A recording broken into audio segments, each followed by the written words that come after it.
what's the idea behind the story you're creating.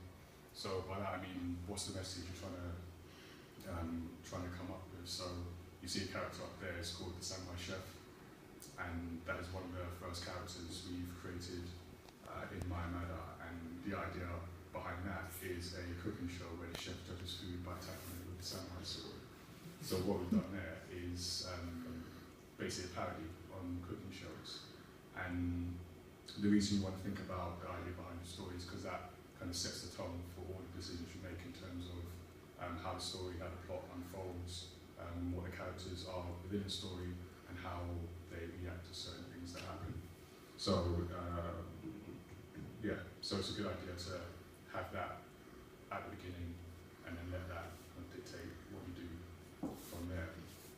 We have other shows and other characters within the brand, which I'll kind of go on to as we go. So one of the other shows is called Hot Lunch, and actually if I go back, so you'll see if you can see the rhino, the tiger, and the cool looking crane with the sunglasses belong to that show. And then the idea behind that is a crew of food thieves who are trying to take down a cabal of... Hi. Feel free to take a seat. You're really well dressed for this. Thank you. No problem. Yeah, so where was I? Yeah, so a group of food thieves trying to take down a cabal of elite chefs, and they do this by putting off heists around different restaurants. So that is, the idea behind that is kind of the small guy taking on the bigger guy. So again, a theme behind your story that sets the tone for the way you write it and so on. So once you have that, you can go and outline your story. So basically breaking it down and preparing the story to be written. So you can either do this as a whole, if you know what happens from beginning all the way to the end, or you can break it down into chapters. So for example, I mentioned the Samurai Chef story, which is a more straightforward story within the collection that we have. So before I wrote it, I knew pretty much what would happen all the way through to the end. So it's a short story, 2 books, the second one we're working on now. And yeah, I basically knew what would be happening. Whereas one of our other stories called 11th Hour, which was written by my co-founder, who again is not here. I don't know if there's anything for that, but I might mention that a few more times. So yeah, it's a more of a mystery story. So you've got 4 strangers that get caught up in a plot by some unknown villain. They eventually find it out, but it's a bit more character focused, and you have 4 main characters. Each one has a specific role in this story. So the way that's being written is by splitting it up into essentially chapters that focus on each of these characters' parts within the whole story. So while at the same time we know how it ends in terms of how it develops, we've broken it down to focus on these specific characters. So there are different ways of doing it, and it depends on how your story how your story unfolds as you're writing it. But yeah, so in both cases you have the end in mind, and then that comes from knowing the message behind your story.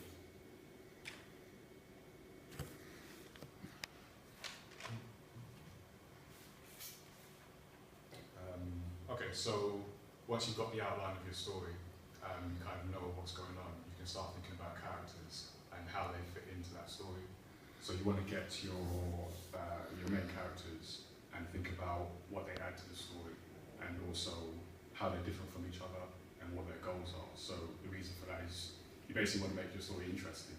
So if you've got characters that don't really have a place within the story, or just there because they look cool, it might look cool, but it won't add anything to the story. So what you're really trying to go for is some kind of conflict, and by that I don't necessarily mean like fighting or action, or it could be, but conflict in terms of personality and that character's particular mission within the story. So, for example, I'll reference a samurai chef who's the main character of the samurai chef story. So he's the judge on this cooking show, and his goal is simply to judge each meal that's prepared by contestants. Each of the contestants on the show, their goal is to make a meal that pushes the samurai chef to his limit so they can get a good score. So that's what I mean by conflict. They kind of have opposing goals, and that makes for an interesting story. You want to do that pretty much with every main character in your story. Be clear on who they are, why they're there, and what they add to that story. So in terms of developing the characters, all our characters are animals. It doesn't necessarily mean we've gone to the zoo and kind of figured out, just picked out animals from the zoo, but in terms of inspiration, you kind of want to look, you're writing a story, right? Are you writing a story now? Mm-hmm. Where do you get your inspiration from? Probably a lot of fancy books, and I go like travelling and stuff for like landscapes and stuff like that. But Okay. Yeah. So I mean, yeah, like inspiration can come from anywhere. For me, it comes from people that are around me. So I like to parody people's characteristics. I find that works for me because in this case, in the Samurai Chef case, it's an action comedy. So it's something I like to do in terms of taking people's personalities and kind of parodying them in the story. People have told me that the chef reminds them of Gordon Ramsay. I don't know if you see that. Anyone? It does look like it. Okay. It's funny because that wasn't actually the intention, but yeah. I think similar characteristics. Okay. Yeah, he's quite a sort of stern, very serious character. But yeah, interesting enough, Gordon Ramsay has read Samurai Chef. We sent in a copy to him and got an email back, which is cool. But yeah, so you can take inspiration from people around you, other characters in other books or TV or film, things like that. But what you don't want to do is sort of directly copy any particular characteristics.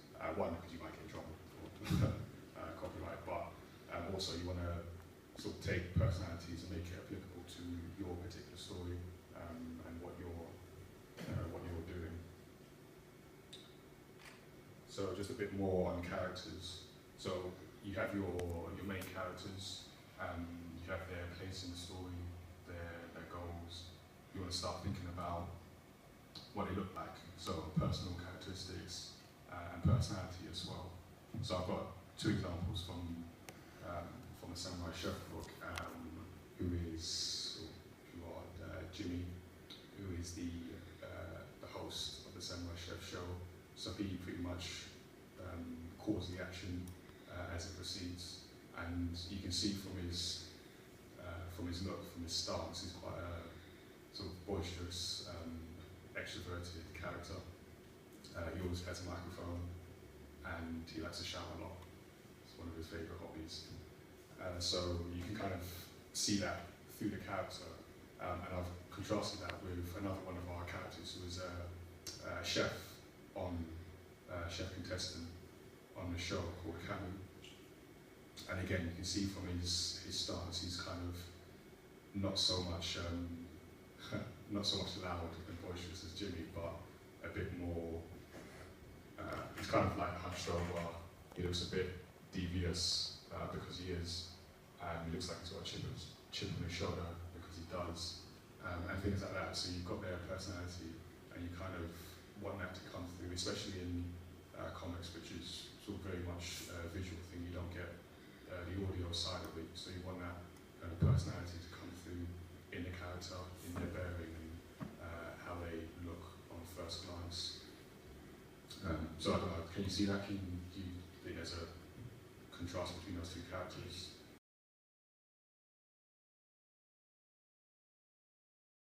I really enjoy Alcon because it's an outlet for everyone like us. And the thing is that where I live, there's no nerds anywhere. And there's nothing for nerds to do at all. There's like, back in my hometown, The only landmark is a Chinese takeaway, so it's not really. But when I first came here, I knew that I belonged when a furry came over and stroked my head. I felt I could be myself here. Okay, so I'm going to be doing a lecture on film reviewing. On film reviewing, okay. I thought this was due to animation. animation. Film review series. Excellent, fantastic, because making film reviews is so much fun, gives you this amazing adrenaline. Put your hands up if you don't think you can make film reviews. That's a load of rubbish. Everyone is fully capable of making their own film reviews. All of you there. I don't believe in the word impossible. Okay? I think it should be removed from the dictionary. It doesn't belong there. I mean, consider the achievements of mankind throughout the centuries. Think about this as well. Walt Disney started off as a poor farm boy and became a multimillionaire. So if Walt Disney can go from shoveling couches in a field to producing Pinocchio, you're all capable of making film reviews, okay? So, my name is Jambareeqi, and I have been making film reviews for about 2 years now. And yeah, I'll show a clip from one of my reviews. It's a review of a film called Sky Blue, a South Korean movie. Okay? When watching the movie, take every single detail in, every bit in, because the thing is, every movie has a fan base. Whether you're scripted or unscripted, you need to plan. You need to plan every little thing for your review. It's really important to kind of concentrate whatever opinions and thoughts you have of that movie. Have them written down, have them planned. Because if you just end up going in front of a microphone or in front of a camera and you start talking, it might just be like, or you might start rambling. So it's kind of good to kind of structure the points you want to get across, the main things you want to get across, whether you're scripted or off the cuff. So, yeah. Production. So, you're probably thinking, what kind of camera should I get? What kind of microphone should I get?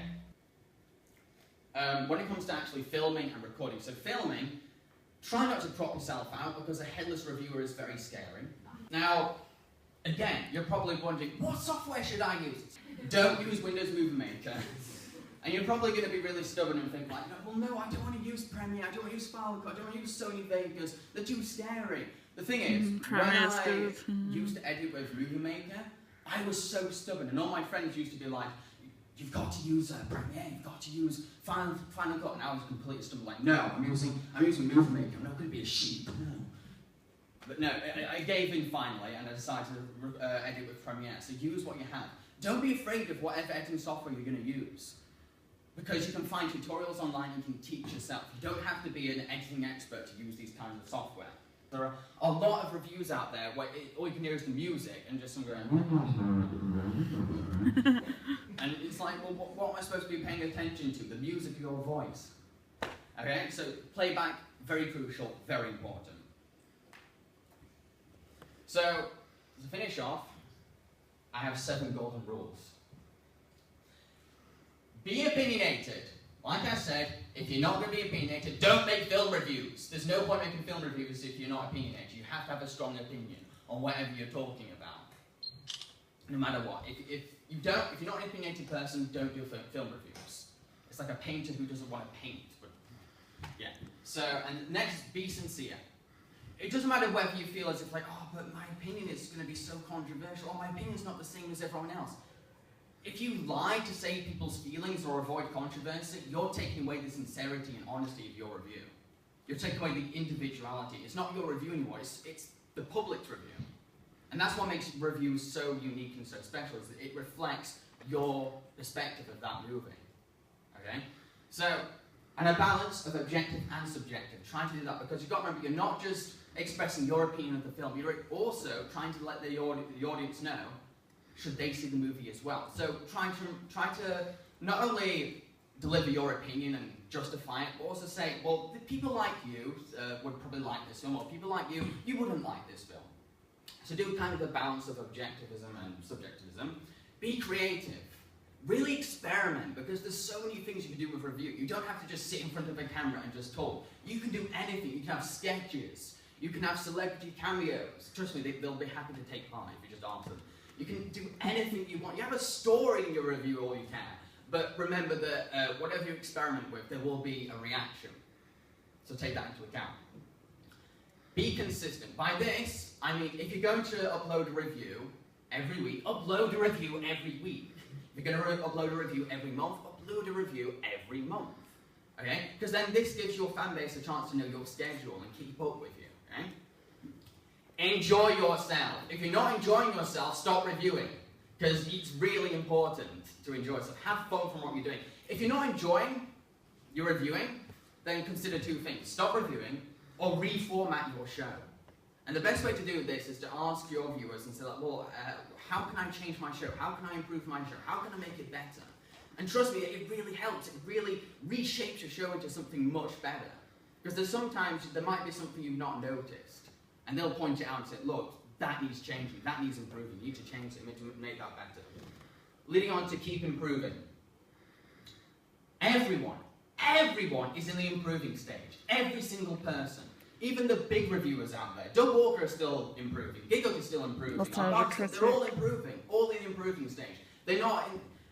What I mean is, don't think once you get to 1,000 subscribers, I'm a genius, I'm a god, I'm immune to criticism, I'm the best reviewer ever. No, you are not. Okay?